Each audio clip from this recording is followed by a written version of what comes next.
Señor presidente, pregunta relativa a la consolidación de las empresas aragonesas y a la atracción de inversiones formulada al presidente del Gobierno de Aragón por el Grupo Parlamentario Aragonés.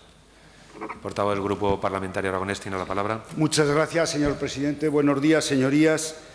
Señor presidente de la Comunidad Autónoma, ¿tiene definida una estrategia para el crecimiento y consolidación de las empresas aragonesas, seguir garantizando la atracción de inversiones a Aragón y la implantación de nuevos proyectos empresariales en la Comunidad Autónoma de Aragón? Gracias, señor Aliaga. Señor presidente, tiene la palabra. Gracias, señor presidente. Señor Aliaga, estamos trabajando para poderle dar una respuesta cabal a su pregunta. Estamos trabajando en el siguiente orden de prelación. Por una parte, cada departamento que tiene que ver con las políticas económicas ha establecido su propia estrategia.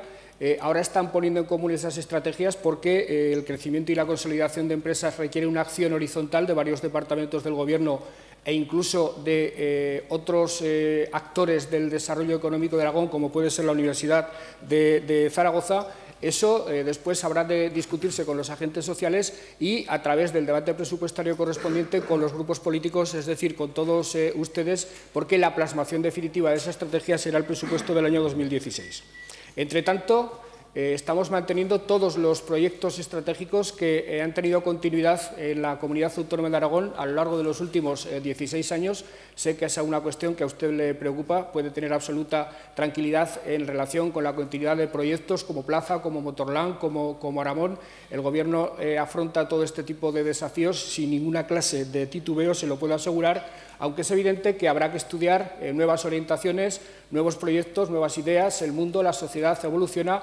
Es posible que haya zonas del territorio aragonés que necesitan la implantación, la instalación de algún tipo de proyecto estratégico nuevo que tire de la economía, pero la continuidad de los que ya existen la tiene usted absolutamente garantizada, independientemente de que además habrá que ver de qué manera aprovechamos el crecimiento económico que se está produciendo para ponerle bases sólidas y para que genere empleo digno, que no es justamente lo que está ocurriendo en este momento.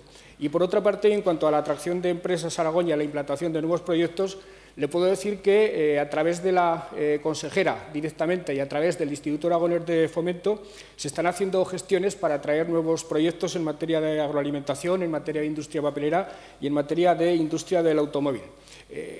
Usted sabe mejor que nadie hasta qué punto hay que ser discreto en este tipo de gestiones y la improcedencia que en este momento incurriría yo si diera nombres concretos y diera informaciones concretas sobre todo este tipo de gestiones, pero creo que en breve les podremos informar cuando los compromisos adquiridos por algunas empresas con las que hay conversaciones avanzadas sean compromisos firmes que se puedan explicar públicamente. Gracias, señor presidente. Señor Aliaga. Muchas gracias, señor presidente. No esperaba menos de usted.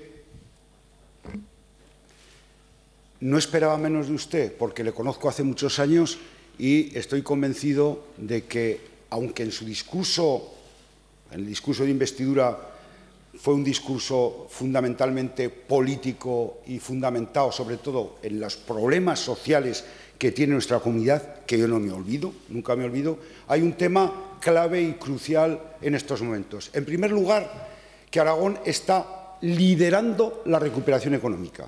Y se lo voy a explicar con dos datos. Primero, el PIB de Aragón crece el 1,7, el de España el 1,4. Segundo, la tasa de desempleo de Aragón es de las más bajas de España. Segundo dato. Tercero, las exportaciones de Aragón han batido un récord histórico, situándose cuando somos el 3% del PIB de España, las exportaciones son el 4,5% de España.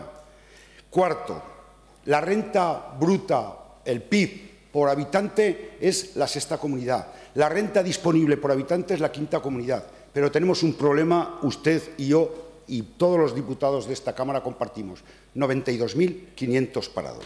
Tenemos un problema de 92.500 parados. Y ese problema lo tenemos que abordar de una manera global, buscando los consensos en esta Cámara y, sobre todo, poniendo las bases de un crecimiento, pero sin cantos de sirena y sin cuestiones de modificar el modelo productivo. No vamos a ser, desde estas cámaras, desde esta Cámara, perdón, desde las Cortes del Gobierno, los que le digamos a una empresa cómo tiene que cultivar la alfalfa para exportarla a Arabia Saudí. No vamos a ser desde esta Cámara los que le digamos a la industria auxiliar de la automoción cómo tiene que ser competitiva en Europa. Tenemos simplemente que crear las condiciones. Recupero un informe del Financial Times, o Financial Times, como se dice, importantísimo. Un análisis de las ciudades y regiones de Europa del futuro señala a Aragón en la 10ª posición, señor Lambán, por situación geoestratégica, clima social y laboral, calidad de vida, calidad de las administraciones para apoyar los proyectos de inversión. Esos son los parámetros que evalúan a 173 regiones de Europa y donde Aragón ocupa hoy el número 10. La herencia del día 5 de julio, señor Lambán, es la misma en paro que dejó el Gobierno del Partido Socialista anterior con el Partido Aragonés. 91.000 parados, solo que en agosto se ha disparado. Las bases, hay mejores infraestructuras, hay más formación y capacitación del personal. Yo creo que tiene sentadas las bases de un proyecto de que Aragón lidere este crecimiento, por lo cual nosotros desde el Partido Aragonés le vamos a apoyar en estas iniciativas. Pero habrá que despejar algunas incertidumbres y las queremos ver despejadas en la Ley de Medidas y en la Ley de Presupuestos. ¿Cómo se cuantifican y se convierten en cifras, no en citas, los anuncios y las promesas que usted ha hecho? Y nosotros queremos ver si se va a aumentar la presión fiscal. Queremos ver si se va a apoyar a las infraestructuras de regadío. Queremos ver si va a haber apoyos al pequeño comercio. 105.000 autónomos. El Ayuntamiento acaba de anunciar subidas del IBI.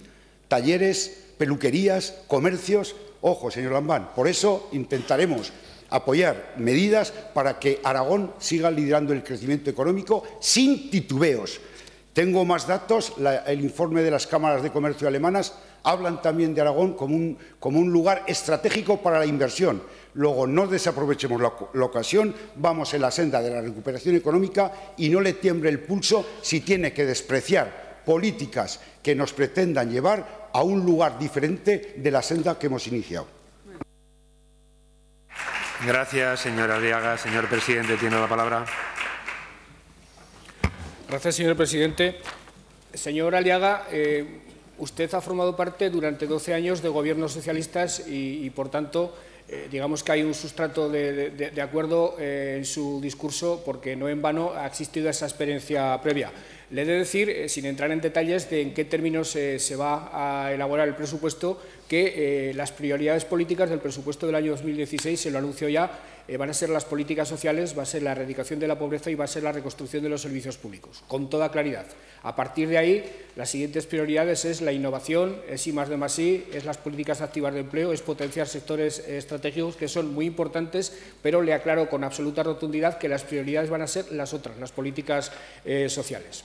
En cuanto al crecimiento del PIB, de las cifras de la exportación o a lo que a las cifras de empleo se refiere, le insisto en lo que le decía el señor Echenique, no es tanto saber cuánto crece el PIB, sino cómo se reparte esa riqueza, cómo se reparte ese crecimiento, cómo se reparte ese Producto Interior Bruto, porque en este momento se está incrementando el PIB, pero está incrementándose también la desigualdad, con lo cual algo se está haciendo mal y, por tanto, hay que corregirlo. Se está creando empleo, pero se está creando empleo sobre todo a través de la aparición de una figura que desconocíamos en nuestro país, que es la figura de los trabajadores pobres, es decir, gente que computa como empleada en las cifras del INAEN, pero que, sin embargo, no gana un salario suficiente para vivir con una mínima dignidad. Por tanto, tenemos que desarrollar políticas que aprovechen el crecimiento, pero que lo hagan de manera distribuida para toda la sociedad, que aprovechen este impulso de creación de riqueza que se está produciendo, pero que esa riqueza se distribuya y que el empleo que se cree sea un empleo digno y de calidad. Por lo demás, señor presidente, utilizo unos segundos más. Yo creo que hay dos vectores fundamentales para desarrollar la economía. El vector de la economía pública, por así decirlo, el de los proyectos estratégicos a los que me he referido antes, pero yo siempre he pensado que el empleo fundamentalmente lo han de crear las empresas privadas y para ello los poderes públicos fundamentalmente lo que tenemos que hacer es crearles entornos favorables, invertir en comunicaciones para desarrollar logística, invertir en innovación, invertir en apoyo apoyos que a lo mejor hay que revisar, porque ya no se trata tanto de subvencionar la inversión como de estimular otro tipo de cuestiones, como la innovación, como la internacionalización, como el aumento del tamaño de las empresas para competir internacionalmente. Y simplemente para terminar, decirle que cuando nosotros decimos que hay que apostar por una serie de sectores estratégicos acordados entre todos, no estamos tratando en modo alguno de decirles a las empresas lo que tienen que hacer, faltaría más, sino de localizar, definir cuáles son aquellos ámbitos productivos, aquellos ámbitos económicos donde la comunidad puede ser más potente desde el punto de vista estratégico y potenciarlos de manera fundamental, pero evidentemente sin entrar en el ámbito de decisión de las empresas, que son las que saben realmente lo que tienen que hacer. Muchas gracias. Gracias, presidente. Pasaríamos al siguiente punto del orden del día, que es interpelación.